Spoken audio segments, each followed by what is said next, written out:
नमस्कार, मैं हूं आपके साथ अलीम अतहर। 9 बजने वाले हैं और 9 खबरों के साथ बुलेटिन की शुरुआत करते हैं। सबसे पहले नवादा की बात करते हैं, जहां पर परीक्षा ड्यूटी पर तैनात पुलिसकर्मियों पर परीक्षार्थियों के अभिभावकों ने जानलेवा हमला किया।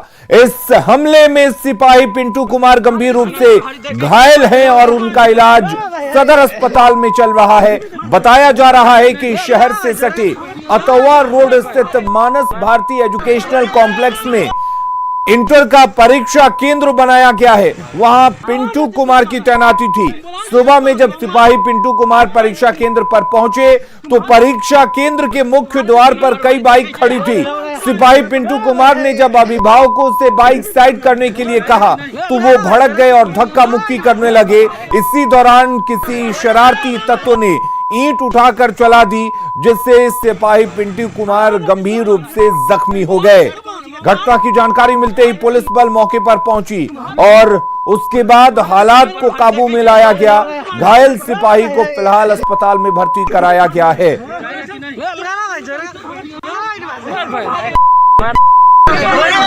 कल लोग एक टीम वहाँ थे, हम गेट के पास ही अंदर में था, उसको रास्ते पर था गाड़ी हमेशा आवागमन होती रहती है ऑफिसर लोगों का। इसीलिए उसको बोले भैया कैंडिडेट को अंदर कर लिया तो तुम गाड़ी बाहर कर लो। उसी दरमियान देखिए बच्चा हटा रहे हैं ना, नहीं हटाया। लड़का लोग के जो गार्जियन तो वो लोग किए, गार्जियन करता है। और अब सवाल यह है कि ऐसे अभिभावकों से क्या सीखेंगे उनके बच्चे। आखिर ये अभिभावक क्यों अपने बच्चों के लिए इस तरह का व्यवहार करते हैं। ऑन ड्यूटी सिपाही से मारपीट आखिर कैसे कर सकते हैं ये अभिभावक। क्या कानून खत्म हो रहा है, क्या कानून का खौफ खत्म हो रहा है, जो इस तरीके से लोग सिपाही पर पुलिस पर हमला करने से भी बाज नहीं आ रहे हैं। और अनिल विशाल हमारे साथ जुड़े हुए नवादा से, हमारे सहयोगी। अनिल, आपसे जानना चाहेंगे पूरा मामला क्या कुछ है और क्या कुछ लोगों की गिरफ्तारी भी हुई है। जी देखिए अनिल, बेहद ही शर्मनाक घटना है ये। अभिभावकों के द्वारा किया गया यह करतूत कहीं से भी अक्षमनीय नहीं है। घायल सिपाही का स्पष्ट यह कहना है कि जिस वक्त वो ड्यूटी पे तैनात था तो लोगों को बाइक को मेन गेट से हटाने के लिए कह रहा था और इसी से नाराज कुछ अभिभावक जो है उनसे उलझ पड़े और देखते ही देखते लोग उस पर टूट पड़े और बात ईट पत्थर तक जा पहुंची। वीडियो में आप स्पष्ट देख सकते हैं कि किस तरह से एक अभिभावक ने एक बड़ा सा ईट का टुकड़ा उसके ऊपर दे मारा और अचानक ही वो जमीन पर गिर पड़ा। हालांकि मौके पर तुरंत अन्य पुलिस बल पहुंचकर घटना को काबू किया और उसे जल्द से जल्द सदर अस्पताल में भर्ती कराया, जहां उसका इलाज चल रहा है। घायल सिपाही को सर में और पीठ में चोट लगी है। हालांकि पुलिस इस मामले में वीडियो फुटेज के आधार पर लोगों को चिन्हित करने का प्रयास कर रही है।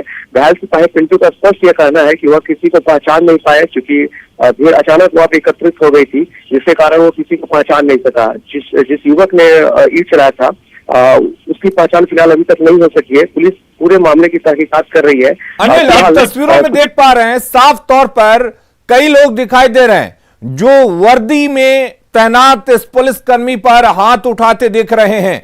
तो क्या पुलिस इनकी पहचान करेगी, इनकी गिरफ्तारी करेगी, क्योंकि यह सीधे तौर पर खाकी पर हमला है। जी बिल्कुल, खाकी पर यह हमला है। अंदर से यह बात एक बात और निकलकर सामने आई है कि उस केंद्र पर परीक्षा में काफी कड़ाई चल रही थी, तो कहीं न कहीं लोगों का यह भी कहना है कि उसका एक ये चीज समझे या जो समझे उसी को लेकर यह कार्रवाई हुई है। लेकिन लोग इसे खुलकर नहीं बोल पा रहे हैं, तो कहीं न कहीं उसका गुस्सा भी लोगों का सामने निकल कर आ रहा है।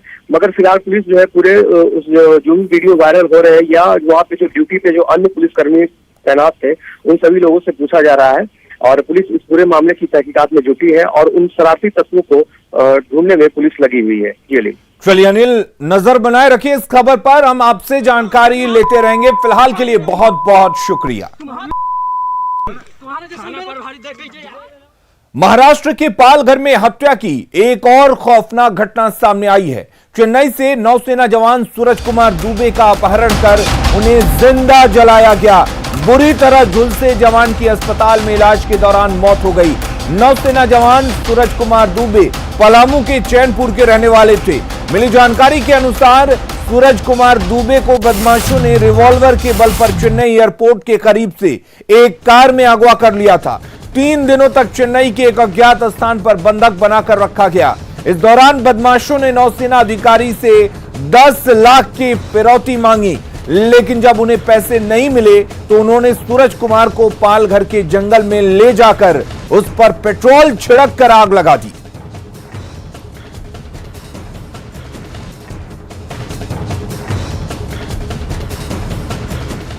और पलामू के नेवी अफसर सूरज के पिता ने बेटे के अपहरण और फिर हत्या के मामले में पुलिस के रवैये पर सवाल उठाए हैं। उन्होंने कहा कि अपहरण की प्राथमिकी दर्ज कराने को लेकर पलामू और चेन्नई पुलिस ने असहयोग दिखाया था। वहीं उन्होंने नेवी के ही एक अन्य कर्मचारी पर पैसे के लेन देन के आरोप में सूरज की हत्या का भी आरोप लगाया है। हमने हर जगह गुहार लगाया चैनपुर थाना में कि FIR कर दीजिए अपहरण का। मेरा बेटा का अपहरण हो गया। चैनपुर पुलिस नहीं सुनी, कहा कि आपका बेटा चेन्नई में गुम हुआ है, वहां से अपहरण हुआ है, वहां जाके अपहरण का केस दर्ज कराइए FIR। वहां पर हम दामाद को भेजे, वहां भी FIR नहीं लिया गया। वहां चेन्नई पुलिस कह रही है कि चैनपुर थाना आपका लोकल पड़ रहा है, घर से चला है, आपका बेटा गुम हो गया, अपहरण हो गया, तो चैनपुर थाना में आप कराइए। वहाँ से यहाँ, यहाँ से वहाँ होते रहा। हमने SP के पास गुहार लगाया, BD राम के पास, रक्षा मंत्रालय के पास, उनसे अति गुहार लगाए, लेकिन ये करते हुए नेवी अफसर को हम सारा जानकारी दिए कि मेरे बेटे को कम से कम कहाँ है, आप चेन्नई पुलिस को कहिएगा तो आप बड़े पदाधिकारी हैं, आपकी बात सुनी जाएगी, मेरा बेटा को खोजवाइए। तो कह रहे हैं अशोक राय, जब धर्मेंद्र के बारे में सारा जानकारी उनको हम दे दिए थे तो उन्होंने रुख बदल दिया, बोल रहे हैं कि आपका बेटा भगोड़ा है, वो छुपते फिर रहा है। हम बोले कि क्या अति गलत कर दिया? 2 दिन पहले आप बोले कि रुक गया होगा, आप क्यों घबरा रहे हो, और फिर आप कह रहे हैं कि नहीं, तुम्हारा बेटा को अब हम अति भगोड़ा घोषित कर दिए और उसके ऊपर अब कोर्ट ऑफ इंक्वायरी करके 28 दिन के बाद उसको निकाल देंगे। तो सूरज के पिता ने कई गंभीर आरोप लगाए हैं। पुलिस FIR को लेकर सूरज के पिता को दौड़ाती रही और आखिरकार एक पिता ने अपने बेटे को खो दिया। इस बीच सवाल यह है कि चेन्नई से अगवा होकर पालघर आखिर सूरज पहुंचे कैसे? कौन है धर्मेंद्र जिस पर अगवा करने का आरोप लगा है? सवाल यह भी है कि पलामू पुलिस और चेन्नई पुलिस ने आखिर FIR दर्ज क्यों नहीं किया जब उनके पिता FIR दर्ज करने की गुहार लगा रहे थे। सवाल यह भी कि क्या सूरज की मौत के साथ ही दफन हो जाएगा पूरा मामला, क्योंकि इस मामले के पीछे वजह क्या है यह पता लगाना जरूरी है। पूरे मामले के खुलासे के लिए अब पुलिस क्या करेगी? क्या पूरे मामले में कोई संगठित गिरोह काम कर रहा है? कई ऐसे सवाल हैं जिसको ढूंढना पड़ेगा और पुलिस के सामने यह बड़ी चुनौती है। महाराष्ट्र के पालघर में पलामू के नौसेना जवान सूरज को जलाकर मारने के मामले में बीजेपी ने निशाना साधा है। बीजेपी प्रवक्ता राम कदम ने महाराष्ट्र की सरकार और वहां के कानून व्यवस्था पर सवाल उठाए हैं। राम कदम ने कहा कि पालघर की घटना के बाद साबित हो गया है कि महाराष्ट्र में न तो सेना के जवान सुरक्षित हैं और न ही साधु संत। उन्होंने पालघर में साधुओं की लिंचिंग मामले की जांच CBI को सौंपने की भी मांग की।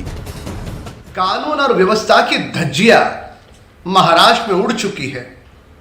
ना यहां साधु संत सुरक्षित है, ना अपनी प्राणों की चिंता किए बगैर देश की रक्षा करने वाले हमारे जवान सुरक्षित हैं। कब न्याय मिलेगा साधु संतों को?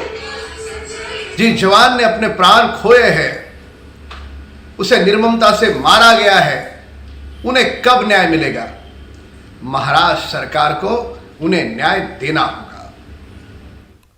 अगली खबर का रुख करते हैं। मुजफ्फरपुर में यौन शोषण का मामला सामने आया है। पीड़ित के मुताबिक विकास सैनी ने उसे धोखा दिया है। उसके मुताबिक मंदिर में शादी के बाद विकास ने उसे अपने घर ले जाने के बजाय किसी रिश्तेदार के घर रखा। इस दरमियान पीड़ित गर्भवती हो गई। फिर उसने विकास को अपने घर ले जाने को कहा तो मुकर गया और भाग गया। इसके बाद वो न्याय के लिए जब पुलिस स्टेशन पहुंची तो वहां उसे खाकीधारियों ने खूब ताने दिए। हालांकि आला अधिकारी के हस्तक्षेप के बाद केस दर्ज कर लिया गया। मामला तो प्रेम प्रसंग का है। लड़की अपने मन से उसके साथ गई थी, तो बाद में वो लड़का रखने के लिए तैयार नहीं हुआ। इस संबंध में उसको भेज दिया गया महिला थाना में और वहां कांड करके आवश्यक कार्रवाई की जाएगी। मधेपुरा में पुलिस पर संगीन इल्जाम लगा है। पीड़ित युवक की मां के मुताबिक झूठे केस में पुलिस उसके बेटे को उठाकर ले गई और फिर उसके साथ मारपीट की। लड़के पर एक महिला ने शारीरिक शोषण का आरोप लगाया था और महिला थाने में केस दर्ज कराया था। पीड़ित की मां ने कहा कि जिस महिला ने केस दर्ज कराया है उससे उसका जमीन का विवाद चल रहा है। पीड़ित युवक को इलाज के लिए सदर अस्पताल लेकर जाया गया, लेकिन उसे बेहतर इलाज के लिए मेडिकल कॉलेज भेज दिया गया। वहाँ वो लड़की जो है ना गलत है, वो शादीशुदा है। चंदा में उसका शादी हुआ है। लड़का का नाम जुल्फकार है। पति पत्नी दिल्ली में रहती थी। 2017 में 2018 में वो आई है मझरेट में। वो अब्बास नाम का आदमी है, कुद्दूस नाम का, उसके ऊपर रेप केस की है वो लड़की। वो आदमी जेल में आया है। जेल में पैसा दे करके वो आदमी वहाँ से केस खत्म किया है। इसके बाद झिटकिया में रहने लगी। झिटकिया में रहते रहते वहाँ चांद नाम का कोई है, उसके ऊपर FIR लगाई है। एगो मोती नूर रहमान है, उसके ऊपर FIR लगाई है। एगो जाउद्दीन नाम है, उसके ऊपर FIR लगाई है। एगो 16 आदमी पर FIR वो लड़की लगा चुकी है कोर्ट में। अररिया के जोकीहाट में एक भाई ने अपने ही भाई के बेटे का अपहरण कर लिया। हालांकि अररिया पुलिस ने अपहृत बच्चे को सकुशल बरामद कर लिया है। साथ ही 5 आरोपियों को भी गिरफ्तार किया गया है। बताया जा रहा है कि फिरौती की राशि 2 लाख रुपए में तय हुई, जिसके बाद 4 फरवरी को अपहरणकर्ताओं को 2 लाख रुपए फिरौती देकर बच्चा घर आ गया। हालांकि इस दौरान मौके पर सादे कपड़े में पुलिस की भी मौजूद थी, जिसके बाद जाल बिछाकर आरोपियों को गिरफ्तार किया गया। का मामला था जिसका कि जोकीहाट पुलिस ने SDPO पुष्कर साहब के नेतृत्व में सफल उद्भेदन किया है। हमने न केवल बच्चे की बरामदगी की है, जो कि सकुशल बच्चा बरामद किया गया, अभी तो 5 अभियुक्तों को भी गिरफ्तार किया गया है और जो ट्रैप बिछाने के लिए फिरौती हेतु रकम दिया था वो भी हमने बरामद कर लिया है। समस्तीपुर में एक होटल के कमरे से एक युवक का शव मिला है। स्टेशन चौक के पास होटल डिलक्स के कमरा नंबर 508 में फंदे से लटका हुआ यह शव मिला। बेगूसराय के दनियारपुर सोनार टोला निवासी विशाल कुमार ने शुक्रवार की शाम को होटल में कमरा बुक किया था। पुलिस के मुताबिक मामला सुसाइड का लग रहा है। हालांकि कमरे से सुसाइड नोट नहीं मिला है। पुलिस मामले की जांच में जुट गई है। तो हम लोग आज आए हैं, ये बाबा का डिलक्स ढाबा होटल है, ये स्टेशन के सामने। यहाँ आए हैं और रूम जब धक्का मार के खींच के खोला गया तो उसमें एक आदमी पंखे से लटका हुआ दिखाई देता है और देख के साफ प्रतीत होता है कि सुसाइडल मामला है। दुग्ध उत्पादकों के हितों को देखते हुए सुधा ने आज से सभी प्रोडक्ट्स की कीमतों में इजाफा कर दिया है। कॉम्फेड के मुताबिक इसका सीधा लाभ उत्पादकों को होगा। करीब 2 रुपए से 40 रुपए तक की वृद्धि की गई है। दाम बढ़ने से आम लोगों की जेबें तो ढीली होंगी, लेकिन किसानों को लाभ होगा। अब फुल क्रीम दूध 52 रुपए, स्टैंडर्ड 40 रुपए, गाय का दूध 43 रुपए, टोंड 41 रुपए, डबल टोंड 37 रुपए, टी स्पेशल 40 रुपए लीटर और 500 ml घी 275 रुपए, 200 ग्राम पनीर की कीमत 70 रुपए, 250 ग्राम मिल्क केक की कीमत 100 रुपए और मक्खन 100 ग्राम की कीमत होगी अब 48 रुपए। इसके साथ ही गुलाब जामुन और बालूशाही 220 रुपए प्रति किलो मिलेंगे।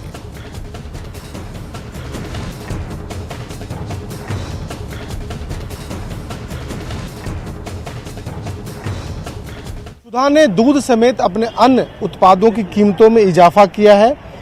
लगभग 2 रुपए से लेकर के 40 रुपए तक कीमतें बढ़ी हैं। यहाँ रेट लिस्ट भी टंगा है। यदि हम सुधा गोल्ड दूध की बात करें, जो पहले 50 रुपये प्रति लीटर था वो 52 रुपये प्रति लीटर हो गया।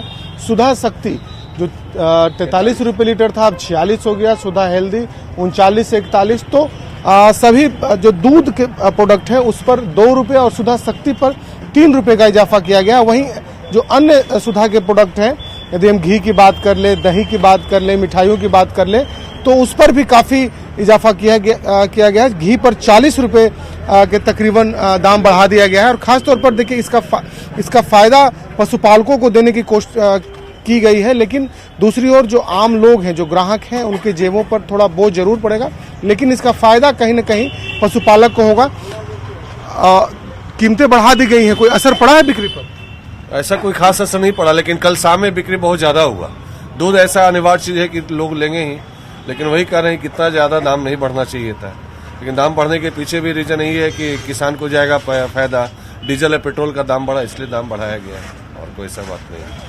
तो बिल्कुल देखिए, बिक्री पर कोई खास असर नहीं पड़ा है, लेकिन इसका एक अच्छा कहीं ना कहीं कहा जा सकता है कि पहलू ये है कि इसका फ़ायदा जो पशुपालक हैं उनको होगा। और पशुपालकों का ये पहले से डिमांड रहा है कि उनको मुनाफा कम मिलता है, तो लिहाजा इस बार कम्फेड ने फैसला लिया है और सुधा के सभी प्रोडक्टों की कीमतों में इजाफा किया गया है। कैमरा पर्सन दीपक के साथ शैलेंद्र, न्यूज़ 18 पटना।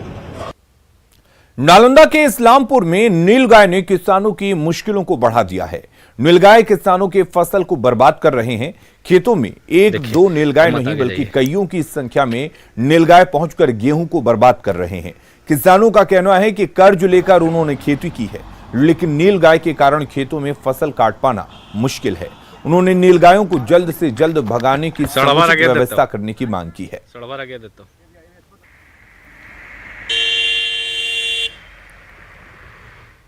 नवादा में यात्रियों से भरी बस अनियंत्रित होकर सड़क किनारे पलट गई। इस हादसे में 2 महिलाओं की मौत हो गई और 6 से ज्यादा लोग जख्मी हो गए। घायलों को अस्पताल में भर्ती कराया गया है। मृतकों में एक नालंदा के नूरसराय और दूसरी बिहार शरीफ के मोगल कुआं की रहने वाली थी। पटना रांची नेशनल हाईवे 31 पर काराखूट घाटी के पास शिव शक्ति ट्रेवल हादसे की शिकार हो गई। कहाँ से आ रहे थे आप? हम लोग टाटा से आ रहे थे सर। कौन सा बस थी? शिव शक्ति बस था सर। कहाँ जा रहे थे आप? हम लोग बिहार शरीफ जा रहे थे सर। कहाँ एक्सीडेंट हो गया है? ये आपका सर जो बॉर्डर है बिहार शरीफ का, बस बॉर्डर से 3 किलोमीटर पहले टर्निंग के पास है सर। तो काराखूट घाटी के पास यह हादसा हुआ है। शिव शक्ति ट्रेवल्स की बस अनियंत्रित होकर पलट गई। साफ अंदाजा लगाया जा रहा है कि बस काफी तेज रफ्तार से चल रही थी, जिससे बस अनियंत्रित हो गई और ये बस पलट गई। और इस हादसे में 2 महिलाओं की मौत हुई है। करीब आधा दर्जन लोग जख्मी हुए हैं, जिन्हें अस्पताल में इलाज के लिए भर्ती कराया गया है। कोविड वैक्सीन के जागरूकता के लिए आज पटना में रोटरी क्लब की ओर से जागरूकता अभियान की शुरुआत की गई। अभियान में शामिल लोगों ने पटना की सड़कों पर बाइक और कार रैली का आयोजन किया। इनका मकसद वैक्सीन को लेकर फैलाई जा रही भ्रांति को दूर करना है। रैली के माध्यम से लोगों को बताया गया है कि वैक्सीन लेने में डरे नहीं, ये पूरी तरह सुरक्षित है। लोगों से बात की संवाददाता शैलेंद्र कुमार ने। कोविड वैक्सीन की जागरूकता के लिए पटना के लोग आज सड़कों पर हैं। देखिए, रोटरी क्लब ऑफ पटना के द्वारा यहाँ पर एक कार्यक्रम का आयोजन किया जा रहा है और खास तौर पर इसका मकसद है कि वैक्सीन के प्रति लोग जागरूक हों और डरे नहीं। आज आप लोग सड़कों पर हैं वैक्सीन को लेकर के कि लोगों में जागरूकता फैलाया जाए। क्या बता रहे हैं आप लोगों को यहाँ पर? हम लोगों को ये बताने की कोशिश कर रहे हैं कि भारत सरकार कुछ अच्छा काम कर रही है और कोविड-19 पैंडेमिक से पूरा विश्व जहाँ ध्वस्त हो चुका है, इंडस्ट्रीज बंद हो चुकी हैं, काफ़ी तरह के जान माल का नुकसान हुआ है। अब जब हमारे पास वैक्सीनेशन आ गया है जिसको लेके हम लोग इसका बचाव कर सकते हैं और हिंदुस्तान आज की डेट में बहुत अच्छी पोजीशन में अगर हम पूरे विश्व के हिसाब से देखा जाए। मगर कुछ लोग हैं जो भ्रांतियां फैलाने का काम करते हैं। उनका काम ही होता है नेगेटिविटी को मार्केट में लेके आना। उनके पीछे कौन लोग हैं हम उसमें नहीं जा रहे हैं, पर इस तरह की बातें आना कि वैक्सीन लोगे तो नपुंसक हो जाओगे, वैक्सीन लोगे तो इसके साइड इफेक्ट हो जाएंगे, या फिर इस तरह के सवाल उठाना कि वैक्सीन होगा तो क्या ये 100% आपको सेफ्टी दे देगा, या फिर ये कहना कि वैक्सीन जो निकाला गया सिर्फ प्रॉफिट करने के लिए मेडिसिन कंपनी के निकाला गया है। तो इसको हम लोग अगर दूसरे नजरिए से देखें तो मैं इसको कार सीट बेल्ट के साथ कंपेयर करना चाहता हूँ कि क्या आप जब गाड़ी में बैठ के बेल्ट लगाते हैं तो पूछते हैं कि कंपनी के प्रॉफिट के लिए बेल्ट लगाई है? तो बिल्कुल भ्रांति न फैले वैक्सीन को लेकर के, ये तैयारी है। क्या कहेंगी वैक्सीन को लेकर के आज आप लोग सड़क पर हैं? मैं और यहाँ पे मेरे 4 साथी सारे लोग वैक्सीन ले चुके हैं। मैंने तो सेकेंड डे ही में लिया to show my confidence in this vaccine कि सबको जब भी मौका मिले सबको वैक्सीन लेना है। मार्च में पूरे above 50 years को भी आ जाएगा।